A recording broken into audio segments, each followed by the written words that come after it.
on va continuer aujourd'hui sur cette deuxième capsule ce qu'on a déjà évoqué à propos de la gestion intégrée du risque qui constitue, comme on l'a souligné, un fondement principal pour une gestion publique saine. Donc, pour parler du profil de risque, qu'est-ce que ça veut dire? Donc, le profil de risque d'une organisation, c'est quoi? C'est un document qui essaie de décrire les principaux risques auxquels est confrontée cette organisation, y compris les menaces et les occasions, ou bien les opportunités. On peut aussi parler d'opportunités. Au sein de l'administration en général, aussi bien au niveau central qu'au niveau territorial, le risque se définit. Il y a plusieurs définitions selon la littérature de spécialité, mais en général, le noyau dur de cette définition, c'est que ça représente l'effet de l'incertitude sur les objectifs. C'est-à-dire, chaque objectif, il a une probabilité de ne pas être atteint. Donc cet effet-là, c'est ce qui constitue le risque.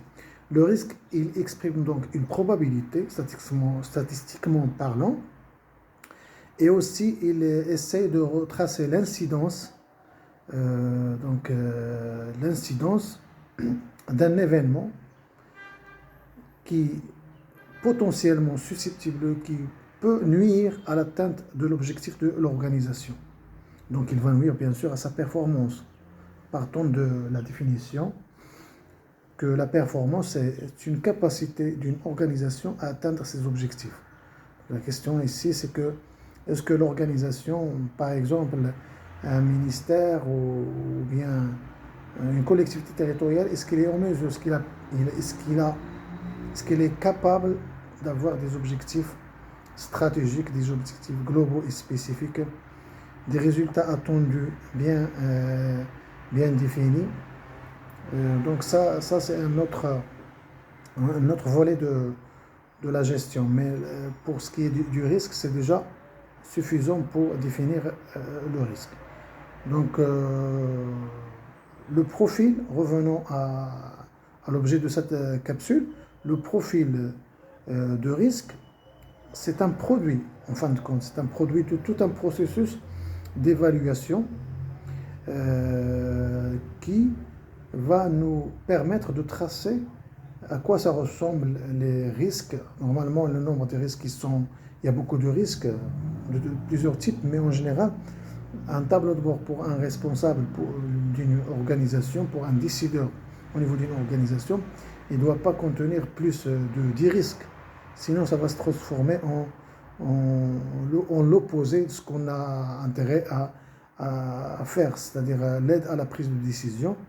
Ça va se transformer en un éparpillement et ça ne va pas aboutir à une gestion saine de l'organisation en général.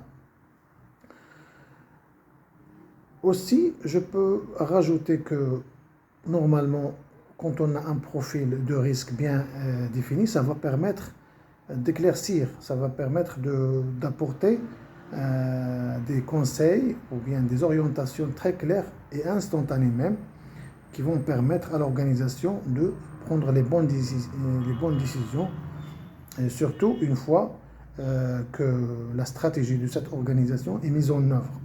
Parce qu'il ne suffit pas de mettre un risque sans mettre les dispositions ou bien les mesures qu'il faut prendre pour le contrer.